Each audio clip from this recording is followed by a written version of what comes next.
Hi, I'm Mark Austin, standing in for Neil Patterson with an extra early Sky News Daily, and that's because we've been watching the first debate in the US election campaign between Kamala Harris, the Vice President, and the former President Donald Trump. But first, let's hear from the candidates. Kamala Harris. Let's have a good debate. Nice to see you. Have fun. Thank you.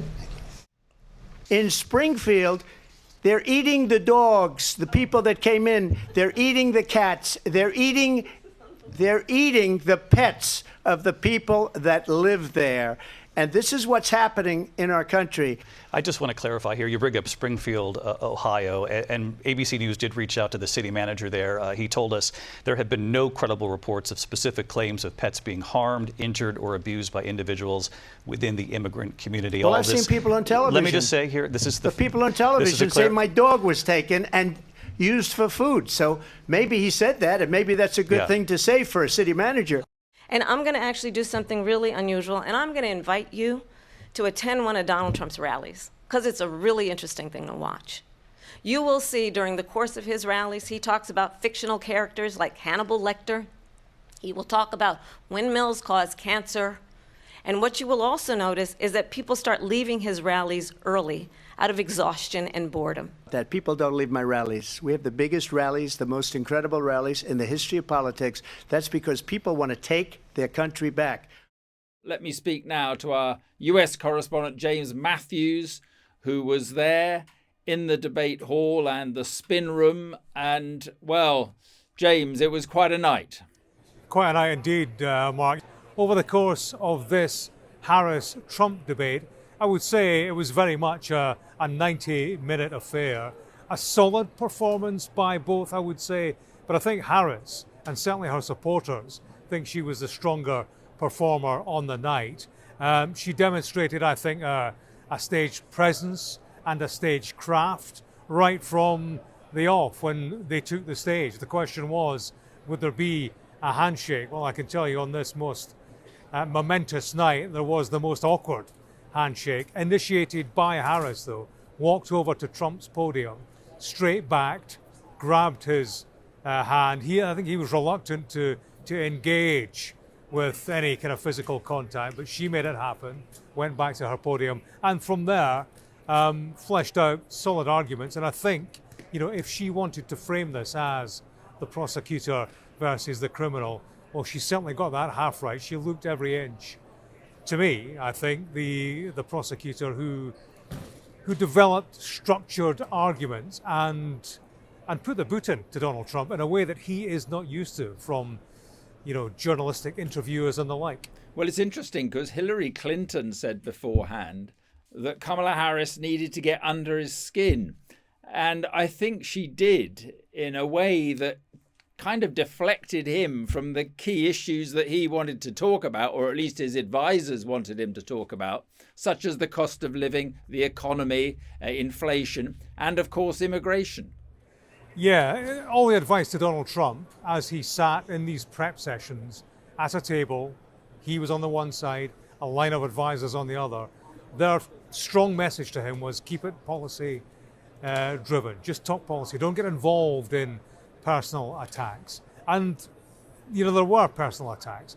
When he did try to develop policy or orientate his arguments towards policy, it rather lacked in detail. And that may well have been a consequence of Kamala Harris rattling Trump. However robust he was in terms of volume and the amount of things he had to say, he was clearly rattled. And she did that with insulting, offending his machismo, I think, talking about him being weak, how world leaders laughed at him, how Vladimir Putin could have him for lunch, talking about love letters that he sent to Kim Jong-un. Trump didn't like that, and that gave her the space to assert herself as a political presence and to assert her own policy. She styled herself very much as a president for all Americans. That was a phrase that we heard repeated. Another repeated phrase was turn the page, presenting herself as the candidate for change. And, she aligned herself with America's middle class, talking about economic policies that she would roll out that helped business, helped working families, and so on.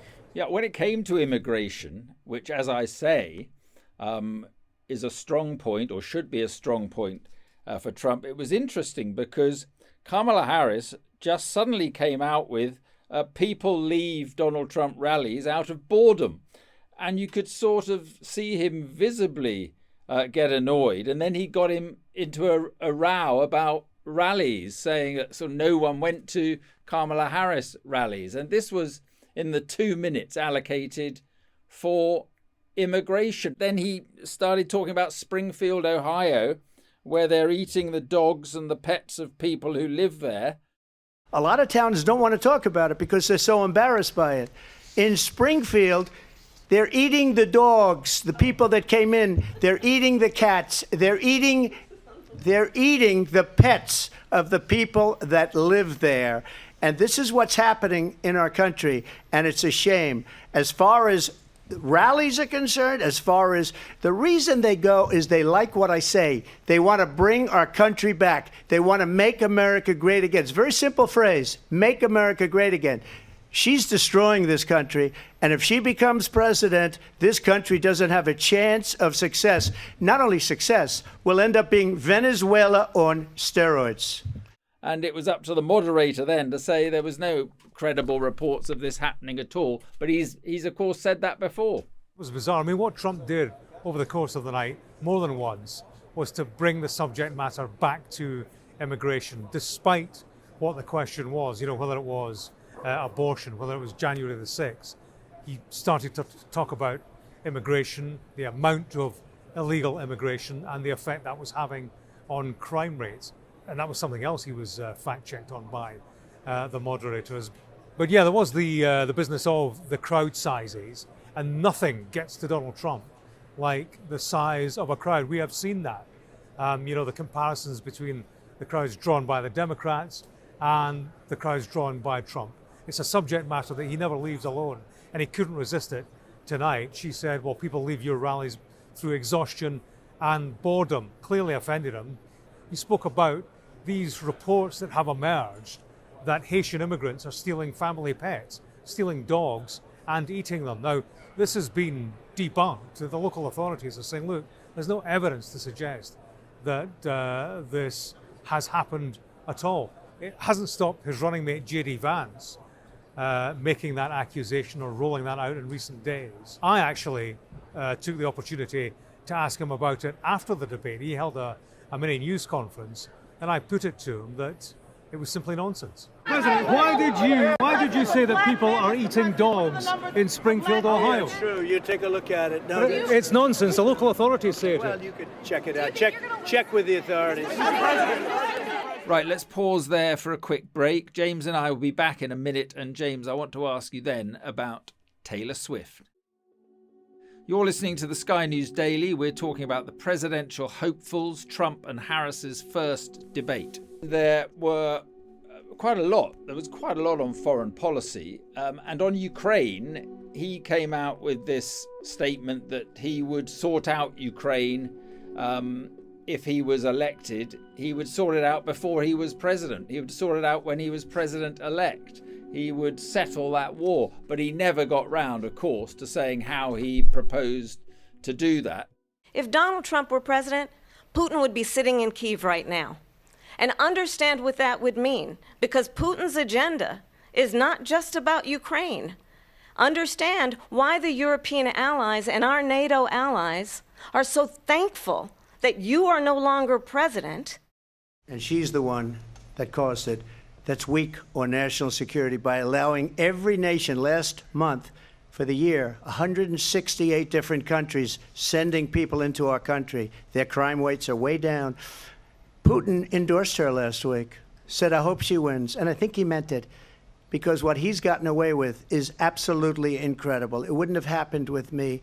The leaders of other countries think that they're weak and incompetent, and they are. They're grossly incompetent. And I just ask one question. Why does Biden go in and kill the Keystone Pipeline and approve the single biggest deal that Russia's ever made, Nord Stream 2, the biggest pipeline anywhere in the world going to Germany and all over Europe? Because they're weak and they're ineffective. And there was a lot of that kind of thing, avoiding issues on both sides. When Kamala Harris was asked whether people had got poorer in the 4 years of the Biden government, she just completely ignored that. And there was quite a lot of that.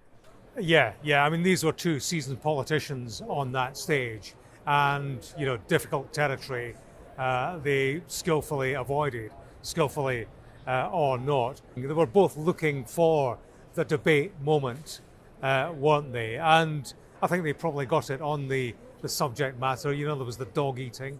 The handshake would have been a moment. We will see that rolled out over social media over the course of the coming months. But I think the important thing for both candidates essentially was not to drop the sort of clangor that would make their core support think they had lost. And however strong Harris performed, I think Trump's team will be content enough that, he rolled out the arguments, familiar arguments, that have got him this far.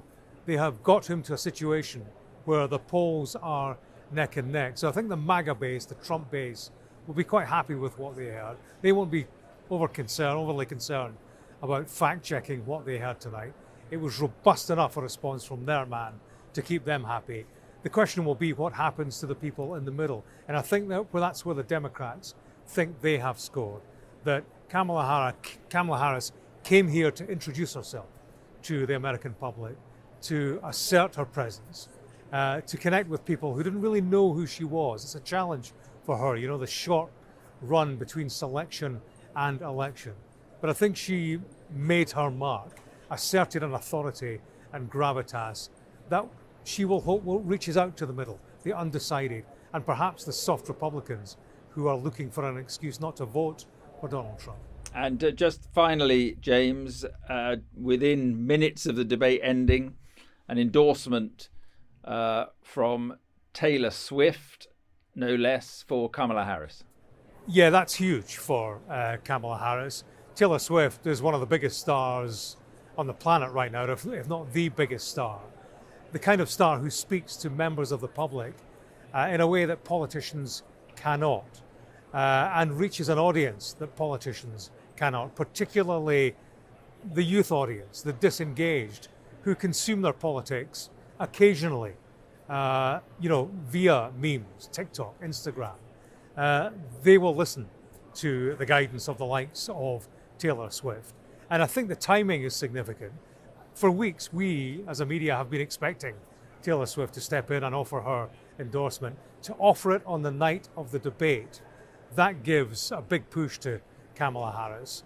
Whether or not she had done well, the big headline, a headline bigger than the debate itself, is Taylor Swift's endorsement. In terms of a winner, in terms of victory in the debate, I suppose that lies with the viewer and who they think they can put their trust in.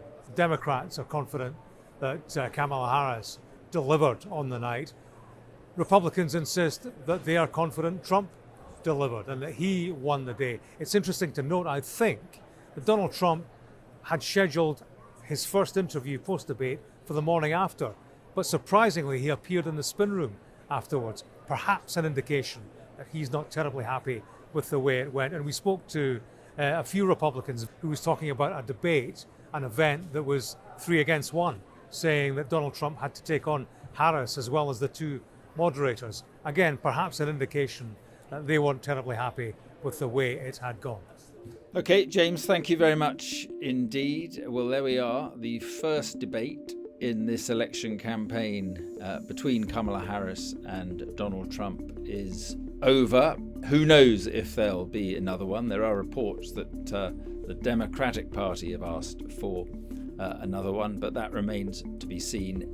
What we do know is that there are 8 weeks to go until Election Day, and there's all to play for. That's all from us for today's Daily, but if you want more on the build-up to the election in November, you're in luck. James and the rest of Sky's US team will be taking over the Daily every Friday from now until the election. They'll be taking you around the country to meet voters and dig into the big issues that will decide this election. That'll be in your feed every Friday from 5 p.m.